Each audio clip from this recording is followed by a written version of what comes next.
There was one thing in Blake Lively's amended complaint against Justin Baldoni and others that really stood out. Her apparent responses to Baldoni's arguments and defenses. He has accused her of making false allegations against him, taking control over the film, and not accepting that she was at fault for her own career pitfalls. Now, there was something in Blake Lively's amended complaint we didn't really get a chance to focus on a lot in our last episode when we broke down the whole amended complaint. But what we want to focus on right now specifically are the times when Blake Lively actually responded directly to the arguments, the assertions, the defenses put forward by Justin Baldoni and his team. More specifically, her counter-arguments to his defenses. And it kind of gives us a preview of what a trial will look like, right? Currently scheduled for March of 2026. Now, before we get into what she even had to say, I have to give you another caveat. We saw your comments online from when we posted the full breakdown of her amended complaint, okay? You have been accusing us of being biased. I get it. There's a lot of high passions here. There's a lot of people who have perspectives on this. A lot of people have feelings about it. I get it. Totally understand. Not judging you one way or another. But I've said this before. I'll say it again. We are literally trying to present both sides of this story. Some days we're going to present his arguments. Other days we are going to present her arguments. If we are breaking down her full new amended complaint, of course, it's going to be focused a lot on her arguments. Doesn't mean that we're siding with her or siding with him. Today, specifically, we're going to be focusing on ways that she is trying to defend her actions. We are not taking a side, but I'll tell you what, no matter who you side with, you should know and anticipate the other side's legal arguments and evidence. You have to.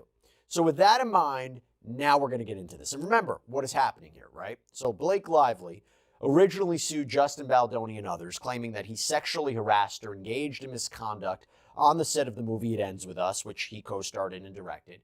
And then she alleges that he launched a digital and media PR smear campaign against her that damaged her reputation, her businesses, caused her severe emotional harm, and that this was in the form of amplifying negative commentary online and negative posts and negative social media interactions and negative media articles.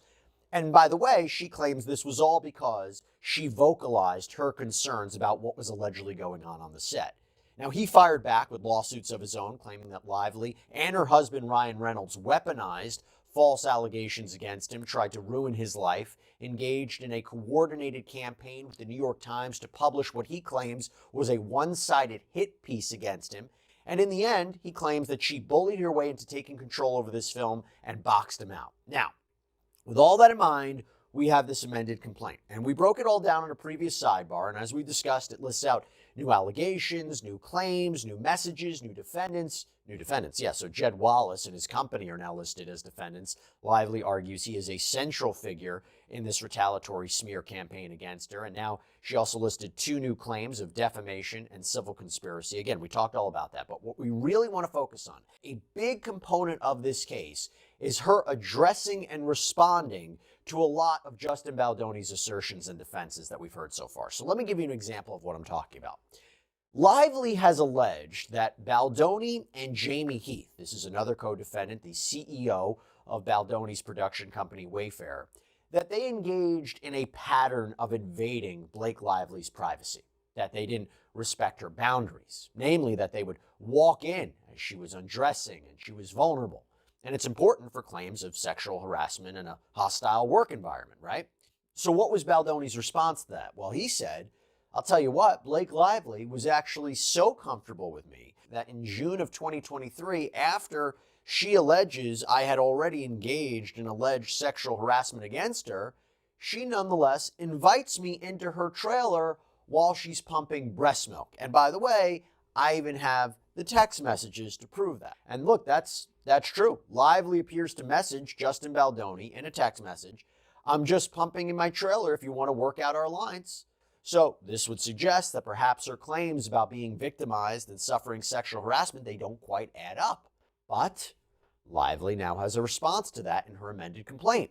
It reads, Mr. Baldoni and Mr. Heath both showed a shocking lack of boundaries by invading her personal space when she was undressed and vulnerable.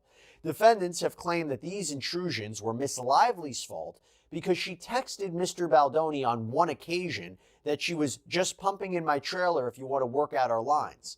This misunderstands the difference between a woman pumping on her own terms, having taken the necessary steps to make herself comfortable, covering herself, and ensuring the conditions are appropriate for the task, and walking in on someone without notice or permission while they're breastfeeding or otherwise in a state of partial undress.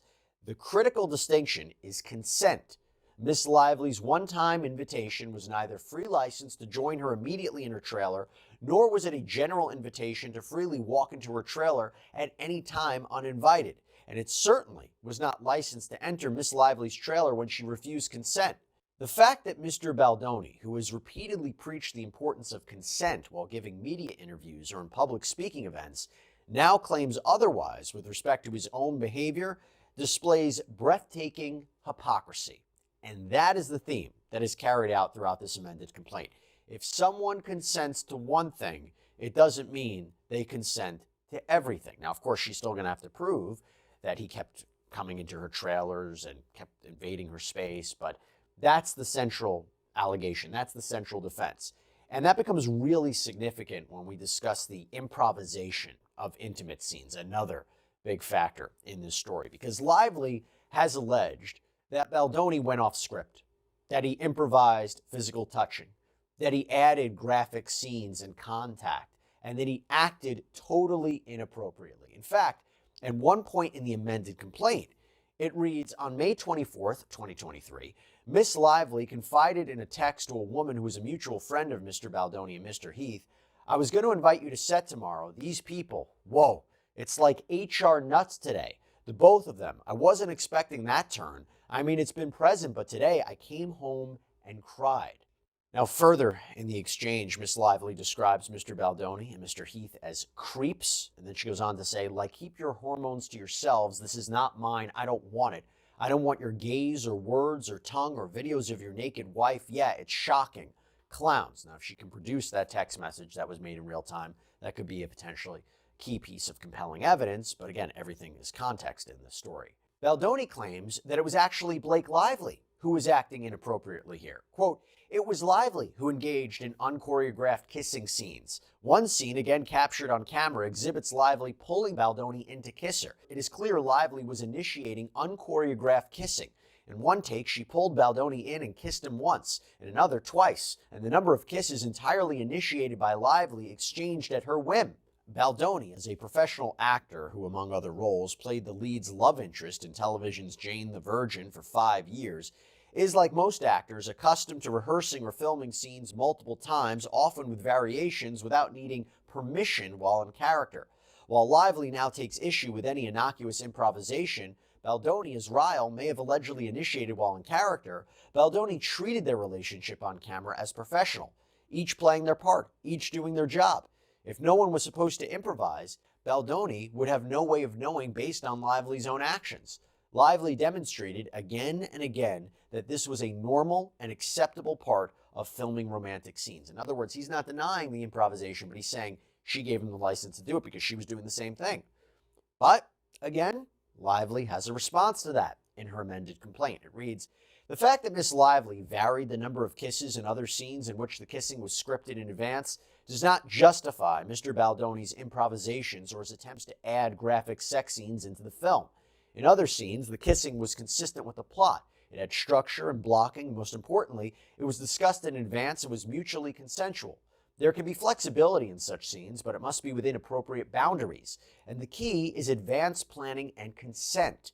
Mr. Baldoni acted without planning, without consent, and grossly outside of acceptable boundaries. He made it personal and repeated even after Miss Lively spoke up and became defensive and dismissive when challenged, no matter how politely she mentioned it. By the way, so much of this case, if this goes to trial, is going to be his version versus her version. They're both probably going to have to take the stand and tell their side of the story with each one of these instances, by the way. Anyway, this now leads me to the different narratives, the different responses regarding the infamous dance montage scene, which we've talked about a lot here on the program, because anyone following the story will know exactly what I'm talking about. You see, Blake Lively has described in her pleadings that this was a prime example of Justin Baldoni allegedly acting improperly. And here's how her amended complaint describes it. Quote, on another occasion, Mr. Baldoni and Miss Lively were filming a slow dance scene for a montage scene. meaning that none of the sound recorded while filming the scene was meant to be used in the film. Music was intended to play over the action. Nonetheless, microphones were live to pick up room tone, but not conversations or dialogue to be used in the film. The scene in the script specifically described dancing without dialogue and did not include any intimate conduct or kissing. Mr. Baldoni did not provide notice or seek consent for any intimacy in advance. Instead, Mr. Baldoni chose to spontaneously improvise the scene while the cameras were rolling. During the filming, Mr. Baldoni repeatedly leaned in toward Miss Lively, attempting to kiss her, kissing her forehead, rubbing his face and mouth against her neck, putting his thumb to her mouth and flicking her lower lip, caressing her and telling her how good she smells. None of this took place while Mr. Baldoni was in character as Ryle, because both the intimacy and dialogue departed from what had been agreed to in the script. Miss Lively was uncomfortable and kept leaning away and repeatedly suggesting and then begging that their characters should just talk. She tried to use levity and creative pleas to deflect the unwanted touching, hoping to get through the scene in a way that maintained a professional boundary without antagonizing Mr. Baldoni. Now that is pretty consistent with what she has always been alleging. Now Mr. Baldoni responded to this by claiming that Lively was the one who broke character, that she wouldn't stop talking in the scene and he couldn't capture the shot that they needed, that she started talking about her personal life with her husband, Ryan Reynolds, that she was the one who apologized for the smell of her spray tan and body makeup, and that's why he said it smells good, that she was laughing during this scene, that she even made fun of his nose at one point. In other words, she wasn't uncomfortable. And to prove this, his attorney, Brian Friedman, seemingly released video of this scene to the public. Here's a sample. And my nose is so big. Yes, I was hoping that we could address this. It's not too late. Just gotta shut down. We gotta call an insurance month and just deal with that. Yeah. And then, God. just kidding. No, it's true. That's why we hired Jenny Slate too. Our noses big. But again, going back to Blake Lively and her new amended complaint, she has a response. She writes, quote, "The video footage of the scene shows Miss Lively to be trapped, having to appear as though her character was happy and in love while the cameras were rolling. Miss Lively did not want to film additional takes on the scene, but continued to participate to be a team player and support the production in real time while simultaneously expressing and holding physical boundaries against Mr. Baldoni's advances. Miss Lively even referred to Mr. Baldoni as a sociopath at one point during the exchange. Notwithstanding Miss Lively's attempts at humor and levity, her words, actions, and body language all evince her lack of consent. When Miss Lively later objected to this behavior, Mr. Baldoni's response was, 'I'm not even attracted to you.' In January of 2025, the defendants, through their attorney Brian Friedman, released this video to the media, apparently hoping that the mere act of releasing the footage would mislead the public into believing that it shows nothing abnormal or improper. But the footage by itself corroborates Miss Lively's description of the scene to the letter. That is not just Miss Lively's view. And that is when Blake Lively, in this amended complaint, references the opinion of Mia Schachter, an independent intimacy coordinator not connected to the production, who her opinion seems to be in line with Lively's description of events. And the thing about that is, we actually just interviewed Mia ourselves, and we actually plan to produce a full episode with our interview with her. It's going to be coming out this weekend, but here's a sample. Right up front, they show you what it says in the script. It says they're at a bar, they slow dance, completely lost in their own world, I think. And there's no mention of kissing. There's no mention of kissing on the mouth, of kissing on the neck, of anything like that. So immediately when it starts, then we start seeing the footage, I just go, why is he trying to kiss her? It doesn't say that in the script. So that was a surprise and confusing and does, to me, scream unprofessional. As I said, if he wanted to see that, he could have said that, and they could have had a conversation about it, in which she may then at that point have said, well, in that case, I think we need to have an intimacy coordinator for this. There wouldn't have been an intimacy coordinator present given the scene description, but if he wanted to add kissing, he can do that, but he has to have a conversation about it and say it before he does it. I think it's really easy for people who don't work in the entertainment industry to forget that actors are coworkers at their job. Like, what we are watching in that video is two people at work. And you don't spring a kiss on your coworker. I think that makes a lot of sense in any other industry. You don't just kiss your coworker at your job. If your job requires that you kiss your coworker, which it often does for actors, that's fine, but you have to talk about it. So what I see in that video is like him having a vision and an idea of what he's going to do, and he's going for that vision without communicating it and without adjusting to the verbal and nonverbal information that she's giving him in that moment. I hear in what you read that she was trying to direct him, but what I see in there is someone trying to get out of something that is uncomfortable for her while being aware that dozens of people are watching and perhaps trying not to embarrass him in front of his own cast and crew. I also heard you say that that he says that he was getting notes about not being able to get the shot that they wanted. But it's clear to me that that has not conveyed what the desired shot is to Blake, because they're kind of having this like little back and forth on camera that we hear where they're not in agreement about what the shot is that they're trying to create together. He's trying to get one thing, she's trying to get something else.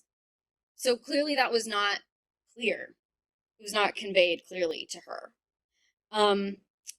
I mean, what else I see in there is like, I don't see from the perspective of him as a director, he would have had to have that one kind of conversation. This is the vision, this is the shot I'm trying to achieve.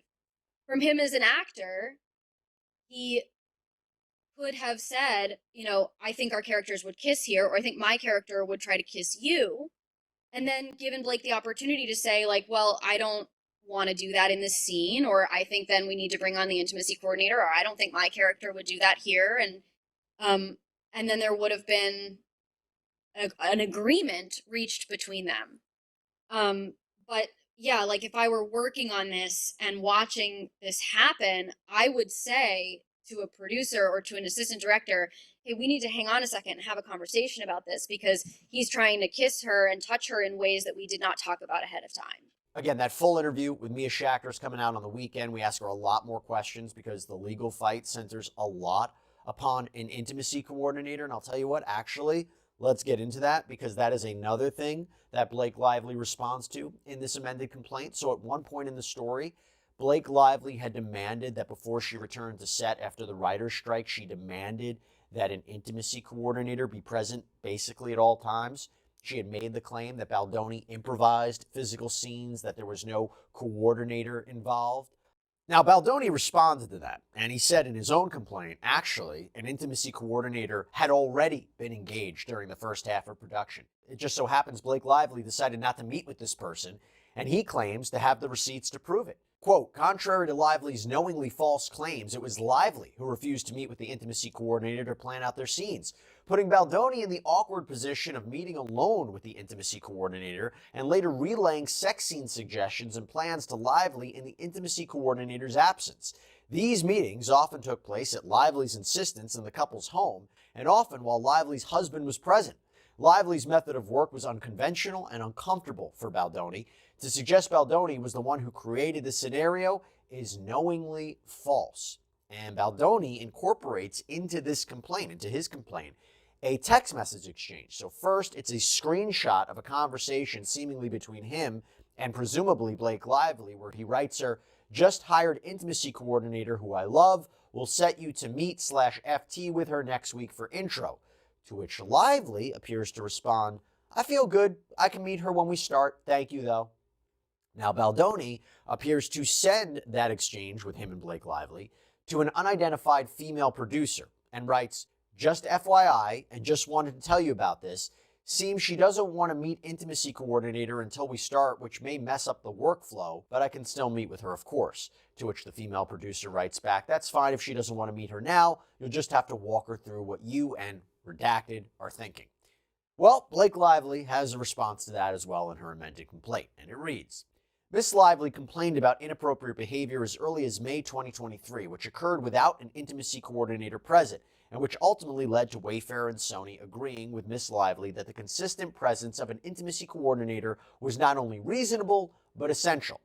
Contrary to defendants' assertions elsewhere, Miss Lively did not refuse to meet with the film's intimacy coordinator. She said she didn't need to meet with her before production started because there were no intimate scenes in the immediate future, so they could talk once production began. Miss Lively did have a call with the intimacy coordinator during preparations.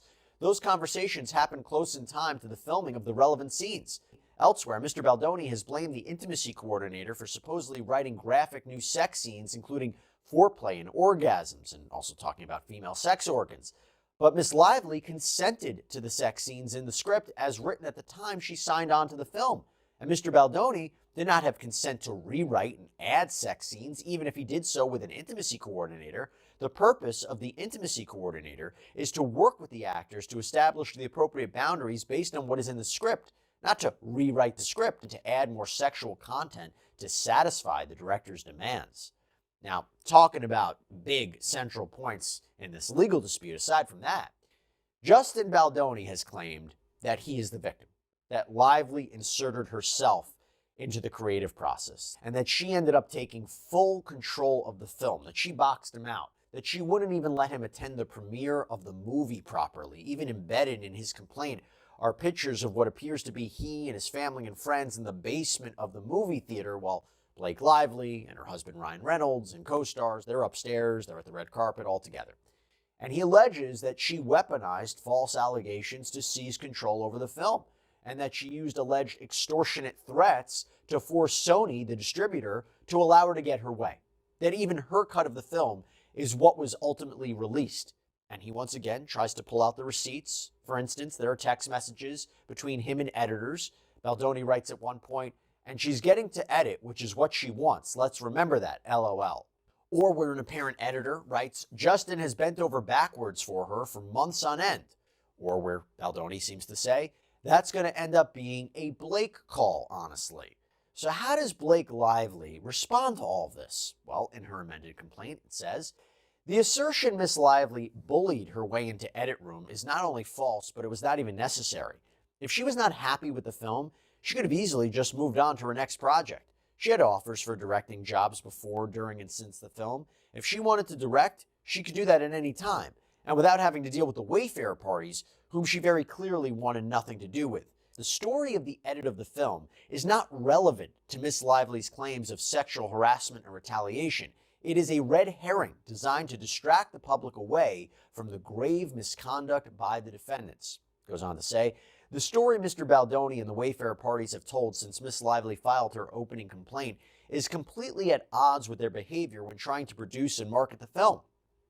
Before Miss Lively sued, Mr. Baldoni and the Wayfair parties were perfectly happy to exploit Miss Lively's star power as well as her access to A-level filmmakers, editors, and more. And notwithstanding their complaints today that Miss Lively supposedly seized control of Mr. Baldoni's film, that did not stop Mr. Baldoni from proudly marketing the film as his work on release. Indeed, although Mr. Baldoni privately confessed that he didn't even see the final cut of the film until the premiere, he repeatedly and publicly took credit for the film, while Miss Lively generally downplayed her contributions." Goes on to say, "It seems so long as Miss Lively stayed silent about Wayfair's misconduct, defendants were content to continue collecting paychecks from the film they now claim she hijacked. It is only once she spoke out about the sexual harassment and retaliation to which defendants subjected her that they decided to attempt to convince the public that Miss Lively ruined the film. And defendants have done so even though, throughout the process, Mr. Baldoni engaged in stunning duplicity, praising Miss Lively to her face and in public, while secretly disparaging her in private and plotting to bury her alongside the truth of his own behavior." And she went on to say that the film became Wayfair's most lucrative project and that the defendants just reaped the benefits, essentially alleging that they aren't being honest about what was going on here. Now, there was a lot more that we could get into. And by the way, there were certain things that Blake Lively seemed to not respond to in this amended complaint. I didn't see a response to the allegation that she tried to have her husband, Ryan Reynolds, or her friend Taylor Swift praise her rewrites of the film in front of Baldoni so he would maybe feel the pressure to accept them, or a response to her infamous Dragons comment seemingly about Reynolds and Taylor Swift, or a response to the allegations that Reynolds tried to have Baldoni's talent agency drop him. But there was one more major aspect that I want to address, okay? And this is Baldoni's claim that he and his team didn't devise and execute a retaliatory smear campaign against Blake Lively, that any harm to her reputation is her own doing, and that the crisis management and PR team he assembled was for defensive measures, not offensive, that if Lively should come out against him with what he claims are false allegations about what happened on the set, he was ready. And in his complaint, he writes, Lively's marketing efforts, which included encouraging audiences to grab your friends, wear your florals while promoting her hair care and alcohol brands, were widely criticized as insensitive, and that's because this was a movie about domestic violence. This was particularly glaring given the well-known links between domestic violence and alcohol consumption. Her actions naturally triggered organic public criticism and unleashed a cycle of negative coverage, including, as is common in the digital age, the resurfacing of old, unflattering content. In other words, it's not our fault what happened, it's your fault. And he once again pulls up the receipts.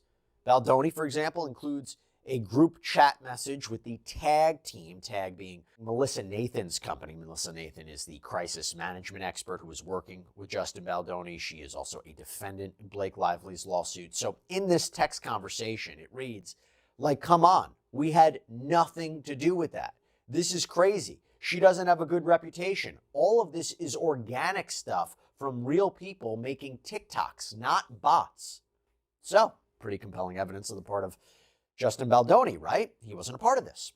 Well, Blake Lively has a response to that as well in her amended complaint. It reads, quote, despite all of this, they claim their plan was never implemented and somehow the universe simply organically provided them with the exact result they planned for at the exact time they wanted it using the exact narratives they developed.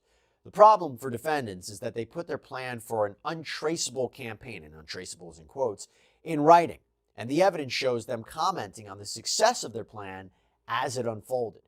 Ms. Nathan delivered a proposal to Mr. Baldoni which included website, full Reddit, full social account takedowns, full social crisis team on hand for anything, engage with audiences in the right way, start threads of theories. This is the way to be fully 100% protected.